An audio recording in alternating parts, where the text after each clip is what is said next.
You think feeling like you don't belong in mainstream society means something is wrong with you? Maslow discovered something complex in his research on self-actualized individuals.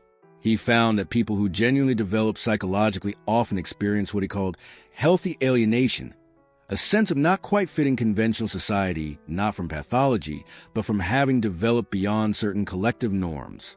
These psychologically mature people weren't rejecting society from superiority. They were experiencing genuine incompatibility between their consciousness and mainstream values, conversations, and concerns. The most critical part? Maslow identified that this feeling of not belonging can indicate either genuine psychological development or serious problems requiring opposite responses. And confusing the two is one of the most dangerous ego traps in developmental psychology. This isn't about validating feelings of superiority or specialness. This is about understanding when alienation from mainstream society reflects healthy development versus when it reflects trauma, personality disorder, or spiritual narcissism disguised as advancement. And the difference matters enormously because misidentifying pathological alienation as psychological awakening prevents the healing needed while inflating the ego in destructive ways. Not every person feeling alienated from society is experiencing the same phenomenon. There's a critical difference between what Maslow called healthy alienation in genuinely self-actualized people and toxic isolation from unhealed wounds, superiority complex compensating for inadequacy, schizoid withdrawal from inability to connect, or paranoid rejection of others. Maslow observed that self-actualized people felt different from mainstream society, but maintained capacity for genuine connection, didn't feel superior despite differences, and experienced their alienation as burden rather than badge of honor. They wish they could relate more easily to collective norms. It would be more comfortable, but they develop beyond certain concerns that dominate most people's attention. But he also warned extensively about people who use feelings of alienation to confirm false beliefs in their own superiority, who interpret their inability to connect as evidence of being more evolved, and who became isolated in toxic rather than healthy ways. What appears as similar not belonging from outside reflects completely opposite internal dynamics. Real understanding requires brutal honesty about which pattern you're experiencing rather than assuming alienation equals advancement. In this video, I'm going to reveal what Maslow actually documented about the cost of psychological development, how to distinguish healthy alienation from pathological isolation, and why believing you don't belong, because you're more awake, is often the clearest sign you're not as developed as you think. You'll discover what genuine psychological maturity costs, why it creates real incompatibilities with mainstream society, and most critically, how to know whether your sense of not belonging indicates development or indicates problems needing attention. These are insights from humanistic psychology with heavy emphasis on the ego traps that destroy development.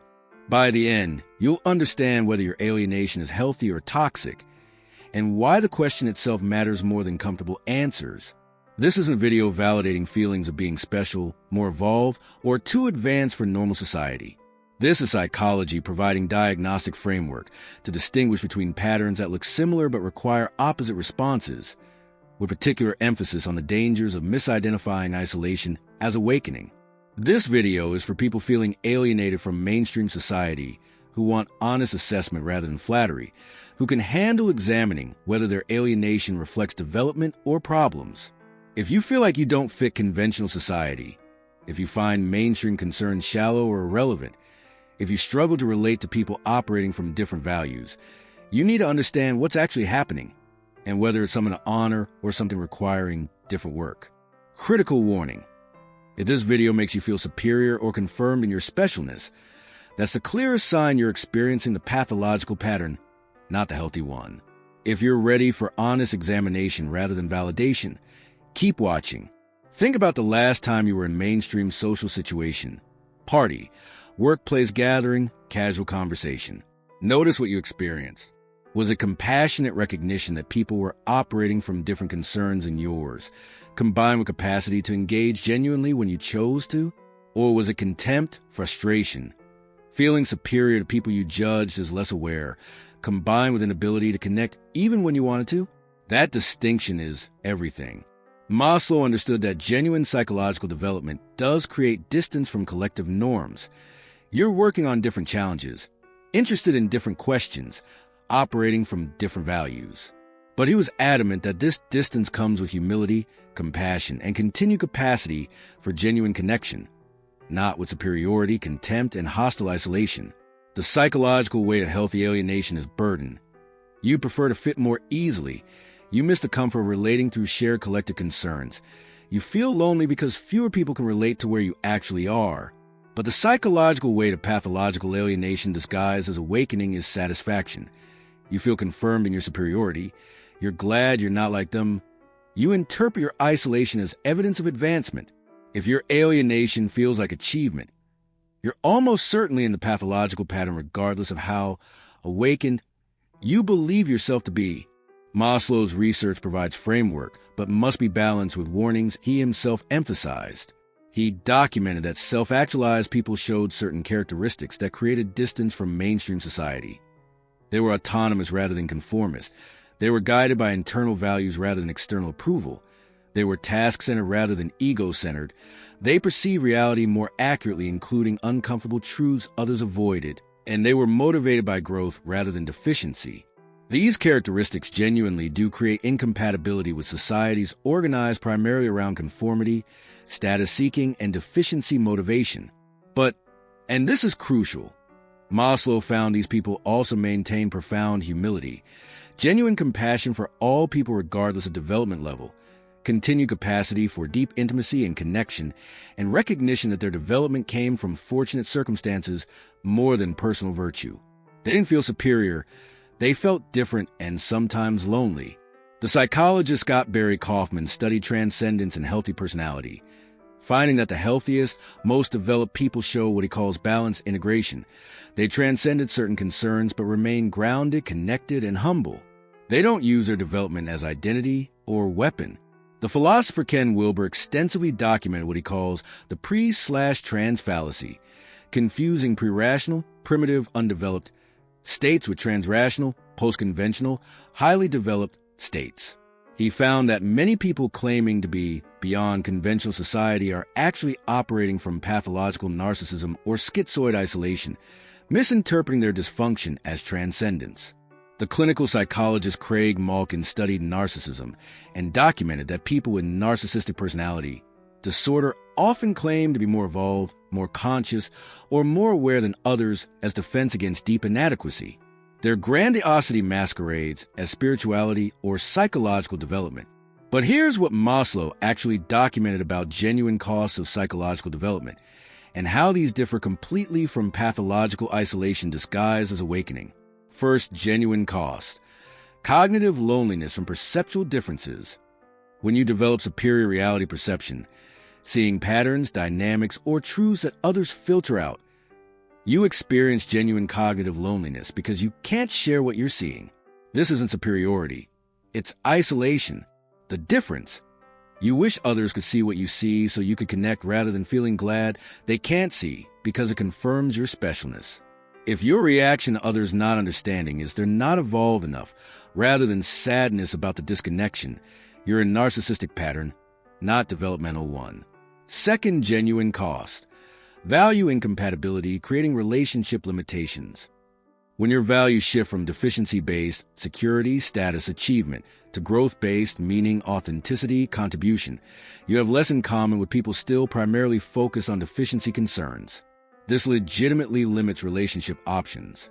The difference, you can still connect with people at different developmental stages with compassion and interest in their experience, even if there's not deep resonance. If you can only relate to people you judge as on your level and dismiss others as beneath you, that's pathology, not development. Third, genuine cost. Social consequences of authentic living. Living authentically often means making choices that don't maximize security, status, or approval, and society judges you for this. You might be less financially successful, less conventionally accomplished, harder to categorize. This has real social costs.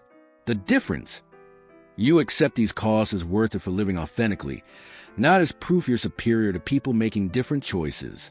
If you feel contemptuous of people who choose conventional paths, that's ego, not development. Fourth, genuine cost. Increased responsibility from expanded awareness. The more you develop psychologically, the more you become aware of suffering, injustice, and dysfunction you could previously ignore. This creates what Maslow called the burden of awareness. You can't unknow what you know, and it requires response.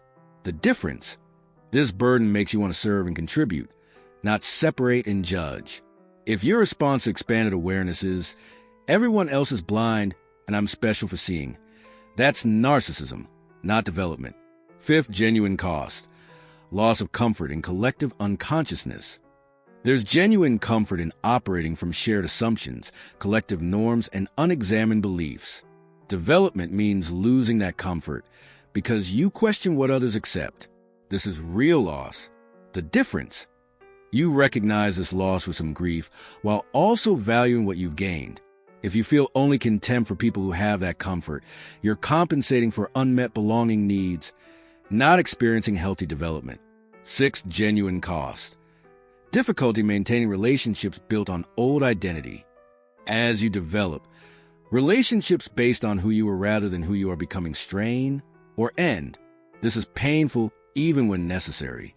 The difference: you feel sadness about losing connections while recognizing incompatibility, not satisfaction about outgrowing people who aren't evolved enough. The latter indicates you're using development as a weapon against others, which is antithetical to actual development. Here are the signs you're experiencing pathological isolation disguised as awakening rather than genuine healthy alienation. You feel superior to normal people and use language like sheeple, masses, unawakened, or lower consciousness to describe others. Genuine development includes humility and recognition of shared humanity.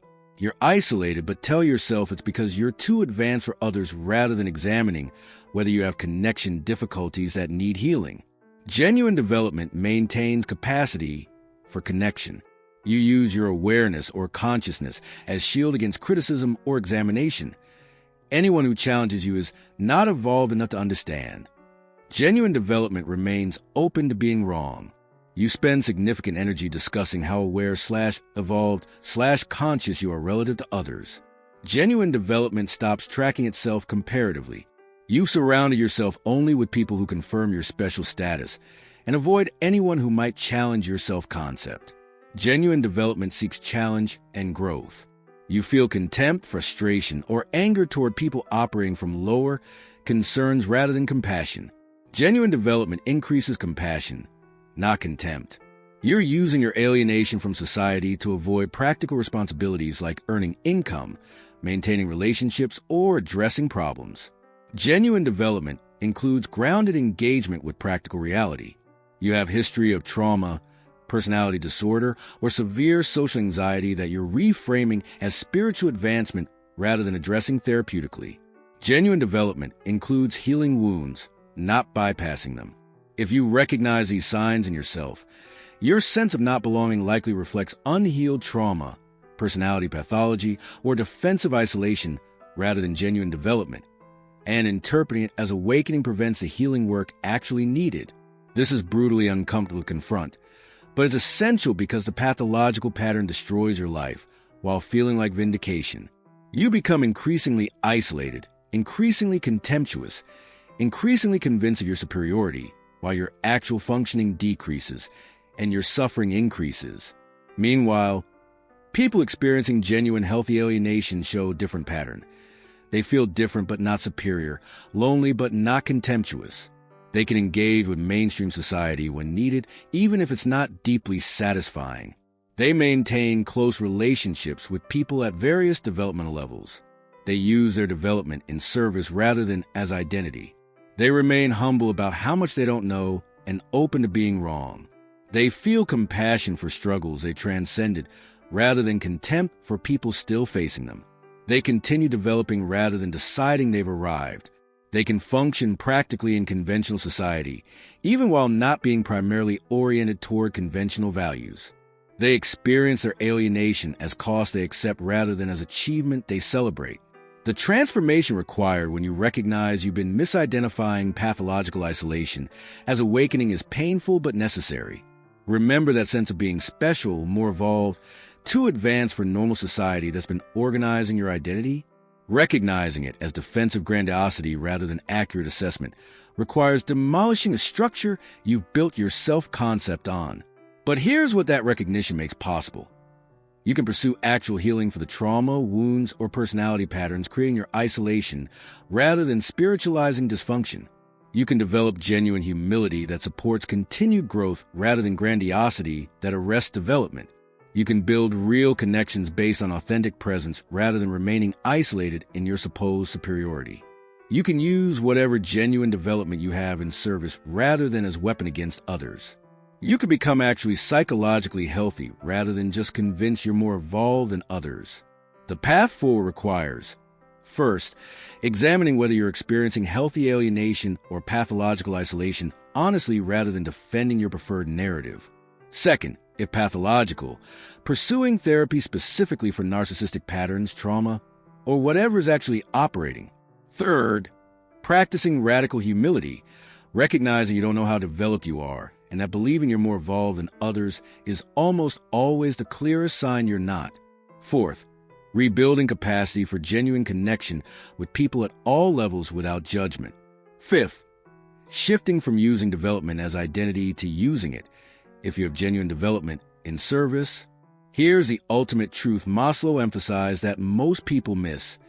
Genuine psychological development makes you less concerned with how developed you are, less identified with being evolved, and less separate from others.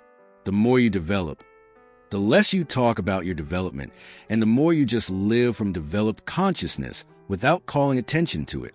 If you're constantly thinking about discussing or comparing your consciousness level, you're operating from ego, not from genuine development. If you feel fundamentally separate from and superior to normal society, you're in defensive isolation, not healthy autonomy.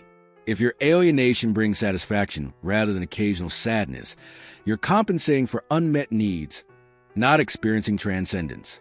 The actual price of genuine psychological development is bearing awareness of things you prefer not to see, accepting loneliness that comes from statistical rarity of certain developmental levels, living with value incompatibilities that limit relationships, choosing authenticity over comfort when they conflict, experiencing increased responsibility from expanded capability, and accepting that you're different without making it mean you're better. These prices are born with humility, compassion, and continued connection to humanity, rather than with contempt, superiority, and hostile isolation. If what you're experiencing doesn't match that description, you're not paying the price of development. You're suffering the consequences of pathology disguised as growth. And the solution isn't embracing your specialness. It's getting honest help for what's actually wrong. In the next video, I'm going to reveal the specific practices that support genuine psychological development without ego inflation, how to maintain humility while continuing to grow, and how to stay connected to humanity even as you develop beyond certain collective norms. Until then, examine brutally honestly. Is your sense of not belonging accompanied by humility and compassion, or by superiority and contempt? Your answer reveals whether you're experiencing the genuine pattern or the dangerous counterfeit that destroys both your development and your life. Subscribe if you want psychology that prioritizes truth over flattery, that warns about ego traps as much as it explains development, and that supports genuine growth rather than spiritual narcissism disguised as awakening.